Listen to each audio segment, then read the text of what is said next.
میرے نبی نے فرمایا میری اہل بیت کے ساتھ محبت کے ساتھ ساتھ مودت بھی کرو، میرے حسن و حسین کے ساتھ محبت بھی کرو اور مودت بھی کرو۔ محبت بھی عربی کا لفظ ہے اور مودت بھی عربی کا لفظ ہے۔ اب محبت اور مودت کے درمیان فرق کیا ہے؟ یار کی جدائی کا صدمہ برداشت کرنے کو محبت کہتے ہیں اور یار کی جدائی کا صدمہ برداشت نہ کرنے کو مودت کہتے ہیں۔ مطلب آپ کا ایک دوست تھا، آپ کو خبر ملی کہ میرا دوست انتقال کر گیا ہے، میرا دوست مر گیا ہے، آپ دوست کے گھر گئے، تھوڑی دیر کے لیے روئے، سوگ منایا، پھر واپس آ گئے۔ اس کا مطلب یہ تھا کہ آپ کو دوست کے ساتھ محبت تھی۔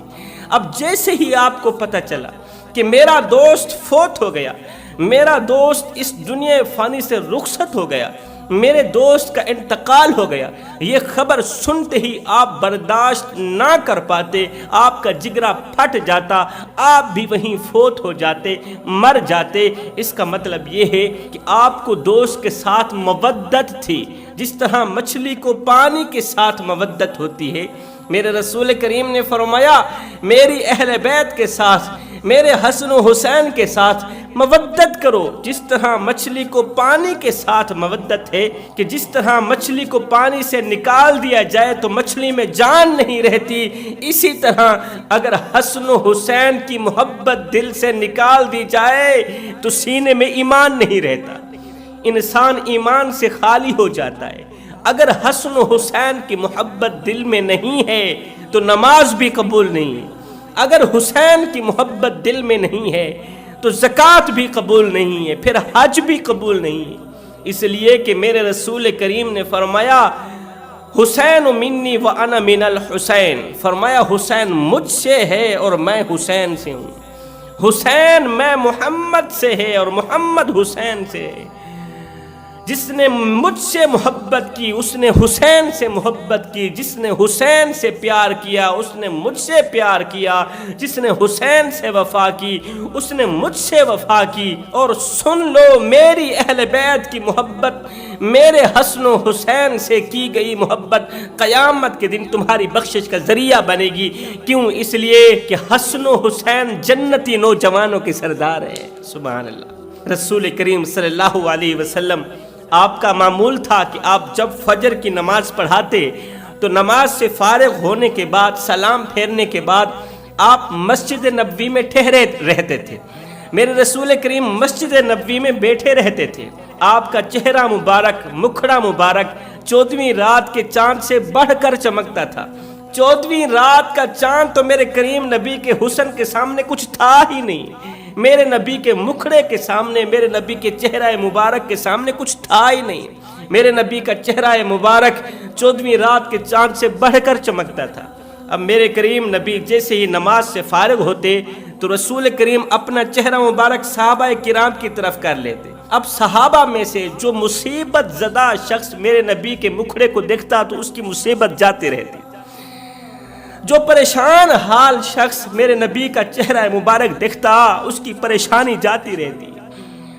دکھوں کا مارا شخص جب میرے نبی کا حسن دیکھتا، میرے نبی کے چہرے کی زیارت کرتا، اس کی مصیبت، اس کی پریشانی، اس کے دکھ جاتے رہتے۔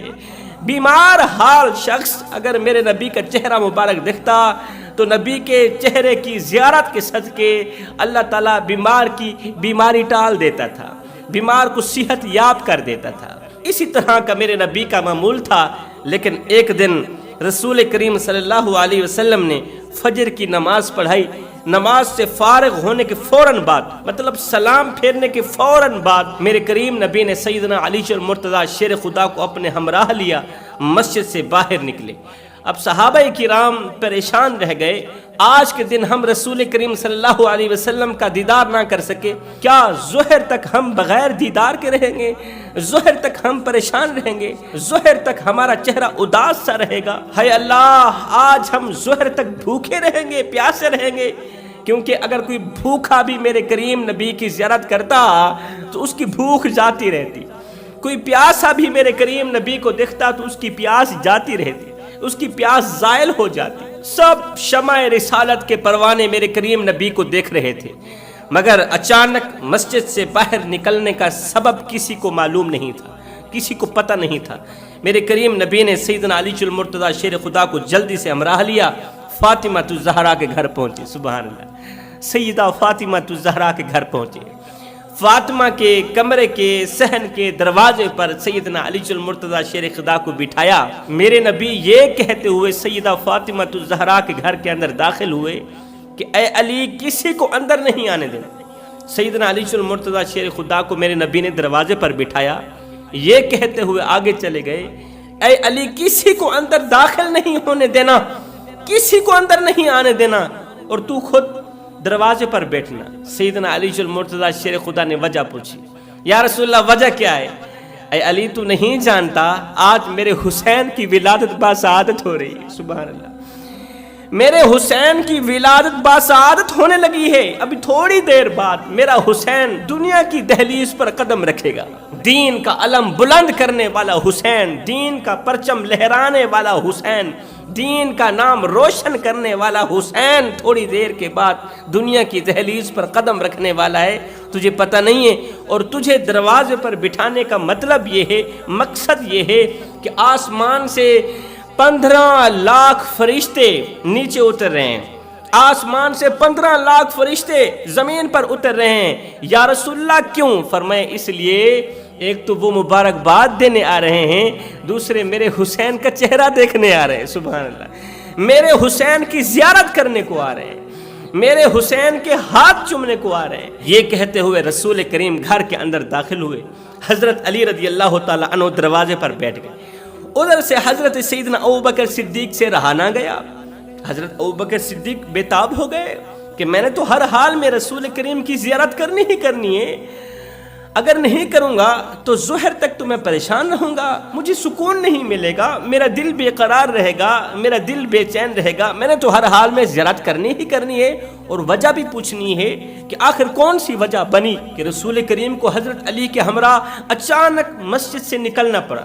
اب نقش قدم پر چلتے ہوئے، نبی کے نقش قدم پر چلتے ہوئے حضرت سیدنا ابوبکر صدیق رضی اللہ تعالی عنہ چلتے چلتے حضرت علی رضی اللہ تعالی عنہ کے دروازے پر پہنچے۔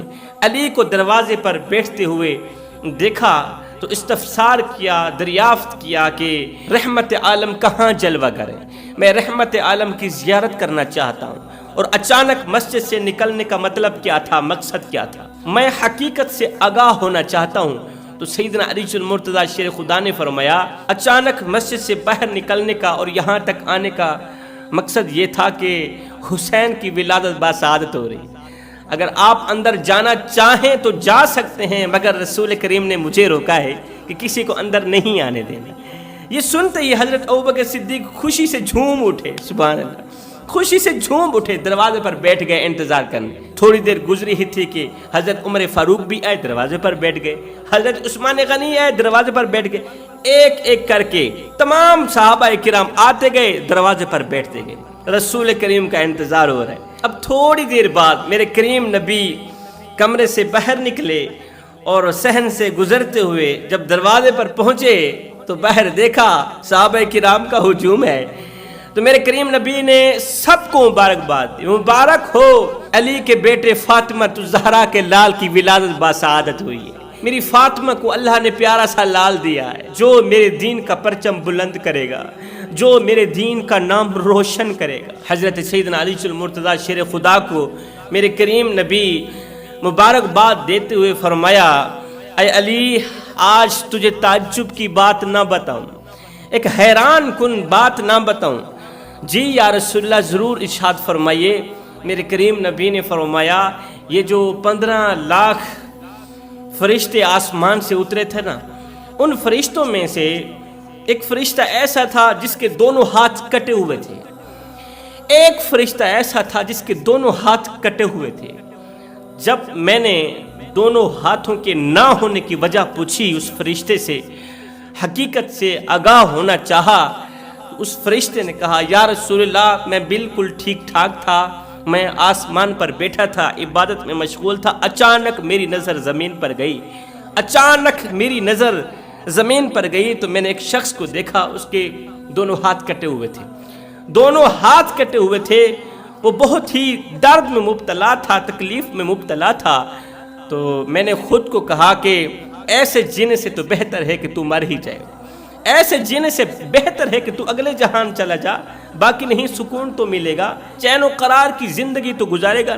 اس کے دونوں ہاتھ کٹے ہوئے تھے، میرا اتنا کہنا ہی تھا کہ اللہ نے مجھے سزا یہ دی کہ میرے دونوں بازو کاٹ دیے، اللہ نے مجھے سزا یہ دی، میرے دونوں بازو کاٹ دیے، اور ساتھ میں کہا فرشتے تو جانتا نہیں تھا میں رب کا ترازو ہر وقت انصاف تولنے کے لیے تیار رہتا ہے، جو کسی کے لیے گڑھا کھودے گا اسی کے لیے گڑھا کھودا جائے گا، جو کسی کو دکھ دے گا، جو کسی کو نقصان پہنچائے گا، دکھوں کے سوا اس کے لیے کچھ نہیں ہوگا۔ کسی کو نقصان دے کر، کسی کے لیے برا چاہ کر، کسی کو بے عزت کر کے، اللہ فرماتا ہے کسی کے چہرے سے مسکراہٹ چھین کر، کسی کا چہرہ پریشانیوں کی دلدل میں پھنسا کر میرے دروازے پر اپنی خوشیوں کے لیے خیرات مانگنے مت آنا، اور کسی کو ایک پل کی خوشی دے کر پھر اپنی پریشانی کی پرواہ مت کرنا، پھر اپنی پریشانی کی فکر مت کرنا۔ تمہاری پریشانیاں جانے میں رب جانوں۔ بس میرا اتنا کہنا ہی تھا کہ میرے دونوں بازو کاٹ دیے گئے اور اللہ تعالیٰ نے مجھے زمین پر پھینک دیا۔ 700 سال فلاں جزیرے پر پڑا رہا، 700 سال مسلسل فلاں جزیرے پر پڑا رہا، اللہ تعالیٰ کی عبادت میں مشغول رہا، اللہ کی یاد میں مشغول رہا۔ اتنے میں حسین کی ولادت باسعادت ہوئی، آسمان سے فرشتے مبارکباد دینے کے لیے اترے، حسین کی زیارت کرنے کے لیے آسمان سے فرشتے اترے، تو انہوں نے مجھے کہا تم بھی ساتھ میں آ جاؤ۔ جب رسول کریم صلی اللہ علیہ وسلم کو اللہ کے محبوب کو مبارکباد دینا تو ساتھ میں کہنا اے اللہ کے محبوب، حسین کی آمد کے صدقے آپ اللہ سے میری شفاعت کرائیں، حسین کی آمد کے صدقے آپ دعا کریں اللہ تعالیٰ میری خطاؤں کو معاف کر دے، میرے بازوں کو بحال کر دے اور مجھے آسمان پر بلا لے، میں دوسرے فرشتوں کے ساتھ بیٹھ کر عبادت کرنا چاہتا ہوں۔ یا رسول اللہ، میں آپ تک اس لیے آیا کہ حسین کی آمد کے صدقے آپ اللہ سے میرے حق میں دعا کریں۔ اس کی دردناک فریاد سننے کے بعد میرے رسول کریم کا دل بھر آیا، نبی کی آنکھیں چھم چھم برسنے لگی۔ رسول کریم نے دونوں ہاتھ اٹھائے، اللہ میرے حسین کی آمد کے صدقے اس کے بازو بحال کر دے۔ نبی کی دعا کو اللہ نے قبولیت کا شرف عطا کیا۔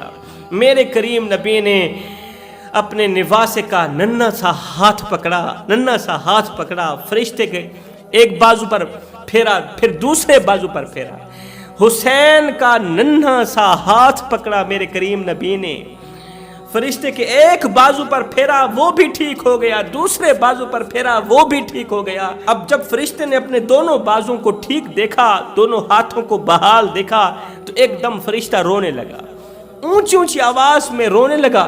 میرے رسول کریم نے فرمایا فرشتے تیرے بازو تو ٹھیک ہو گئے ہیں، تجھے اللہ تعالیٰ نے شفا دی ہے، صحت دی ہے، بتا تو صحیح تو روتا کیوں ہے؟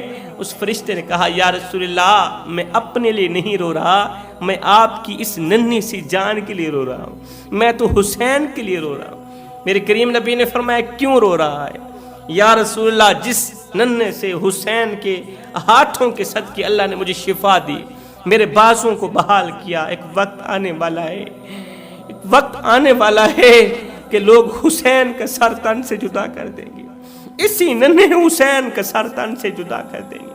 یہ سنتے ہی میرے کریم نبی کا ایک دم دل بھر آیا، نبی خون کے آنسو بہا کر رونے لگے، ایک دم خوشی غمی میں بدل گئی۔ اب سیدنا علی المرتضیٰ اور دیگر صحابہ نبی کے لبوں سے یہ کہانی سن رہے تھے، یہ واقعہ سن رہے تھے، تو صحابہ بھی رونے لگے، چھم چھم آنکھوں سے آنسو بہنے لگے۔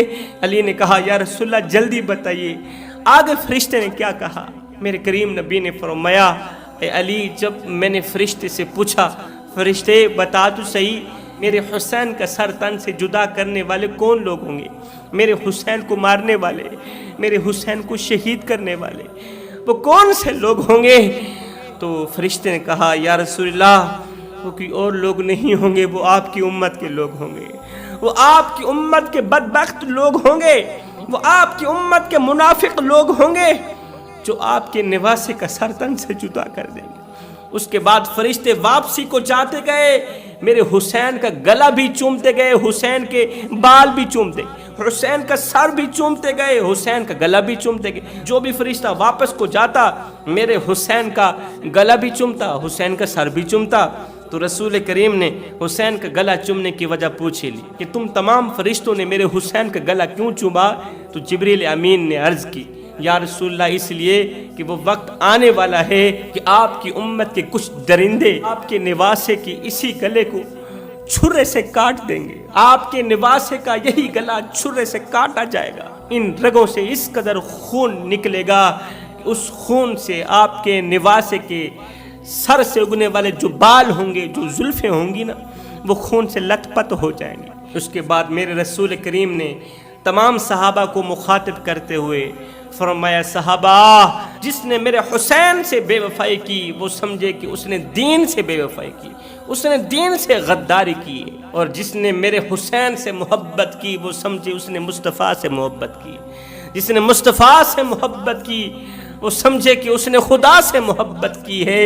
امام علی مقام امام حسین رضی اللہ تعالی عنہ نے کربلا کی سرزمین پر ایک پیغام جاری کیا تھا، خطاب فرمایا تھا یزیدیو مجھے مارنے میں جلدی مت کرو، مجھے شہید کرنے میں جلدی مت کرو، اگر تمہاری تلواروں کی نوک کو مومن کا لہو چاہیے تو لو میں تمہیں علی اصغر دیتا ہوں، لو میں تمہیں علی اکبر دیتا ہوں، لو میں تمہیں 71 کے 71 دیتا ہوں، مگر مجھے مارنے میں جلدی مت کرنا۔ یزیدیوں نے کہا کیوں؟ فرمایا اس لیے کہ میں حسین ہوں، صرف حسین بھی نہیں میں مکمل دین بھی ہوں، میں رسول اللہ کا دین بھی ہوں، اس لیے کہ اکبر کا قاتل قاتل مومن ہے، میرے اصغر کا قاتل قاتل مومن ہے، اور محمد کا قاتل قاتل مومن ہے، مگر میں حسین ہوں، میرا قاتل قاتل مومن نہیں بلکہ میرا قاتل قاتل دین ہے۔ اگر تم میرے علی اصغر کو شہید کر دو گے تو قیامت کے دن میں چاہوں مومن کو تو بخشوا سکتا ہوں، مومن کے قاتل کو بخشوا سکتا ہوں، قیامت کے دن اگر حسین چاہے تو علی اکبر کے قاتل کو بخشوا سکتا ہے، مگر دین کے قاتل کو ہرگز نہیں بخشواؤں گا۔ میں قربان جاؤں دشمن پر بھی رحمت کی نظر، دشمن کو بھی حق کی طرف لوٹنے کے مواقع یہ فاطمہ الزہرا کا لال ہی دے سکتا ہے۔ امام علی مقام امام حسین رضی اللہ تعالیٰ عنہ آپ کے بیٹے حضرت امام زین العابدین یہ کربلا کے وہ شخص ہیں جنہوں نے کربلا کا سارا منظر اپنی ان کھلی آنکھوں سے دیکھا ہے۔ حضرت امام زین العابدین یہ وہ شخص ہیں جنہوں نے کربلا کا دردناک منظر اپنی ان آنکھوں سے دیکھا۔ اللہ اکبر، آپ کبھی مسکرائے نہیں تھے، ہنسنا تو رہی دور کی بات، آپ کبھی مسکرائے بھی نہیں تھے، آپ دن رات روتے رہتے تھے، آپ ہر وقت ہر گھڑی ہر لمحے روتے رہتے تھے۔ ایک دن غلام نے کہا اے نواسہ رسول آپ اتنے کیوں روتے ہیں؟ آپ نے وہ تاریخ نہیں پڑھی؟ حضرت سیدنا شعیب علیہ السلام وہ بھی آپ کی طرح ہزاروں قطار روتے تھے۔ حضرت شعیب علیہ السلام اتنے روئے آنکھیں جاتی رہی، نابینا ہو بیٹھے۔ اللہ تعالیٰ نے ایک بار پھر سے آنکھوں سے نوازا، پھر سے آپ رونے لگے، اتنے روئے کہ پھر سے آنکھیں جاتی رہی، پھر سے نابینا ہو بیٹھے۔ کیا آپ بھی نابینا ہونا چاہتے ہیں؟ اے نواسہ رسول آپ اتنا مت رویا کریں، اتنا نہ رویا کریں، آنکھیں جاتی رہیں گی، آپ نابینا ہو جائیں گے۔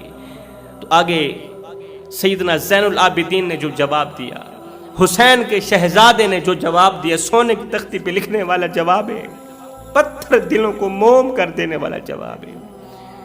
امام زین العابدین نے فرمایا میرے بھائی یعقوب کا ایک بیٹا یوسف گم ہوا تھا، یعقوب علیہ السلام کا ایک بیٹا یوسف علیہ السلام گم ہوا تھا، ایک بیٹے کی جدائی میں حضرت یعقوب علیہ السلام اتنے روئے آنکھیں جاتی رہیں، نابینا ہو بیٹھے۔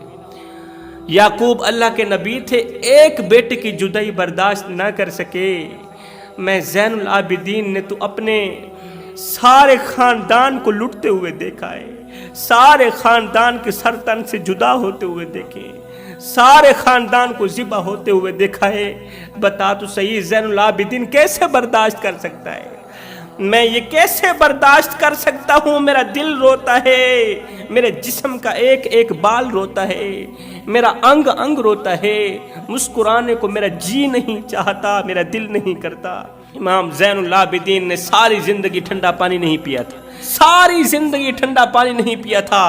ایک دن آپ روزے میں تھے, روزے سے تھے, گرمی کا موسم تھا, کڑکتی دھوپ تھی, تتی ریت تھی, پورا دن پیاس میں گزرا. شام کو افطار سے پہلے, افطار کے وقت پیاس کی شدت تھی تو غلام نے ٹھنڈا پانی پیش کر دیا.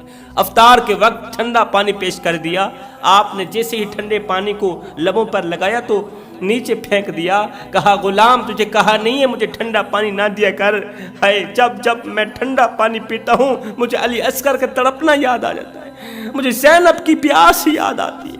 جب میں ٹھنڈا پانی پیتا ہوں خدا را مجھے ٹھنڈا پانی مت دیا کرو. اگر میں ٹھنڈا پانی پی کے مر گیا تو قیامت کے دن علی اصغر کو کیا جواب دوں گا؟ میں قیامت کے دن علی اکبر کو کیا جواب دوں گا؟ میں زینب کو کیا جواب دوں گا؟ اپنے بابے حسین کو کیا جواب دوں گا؟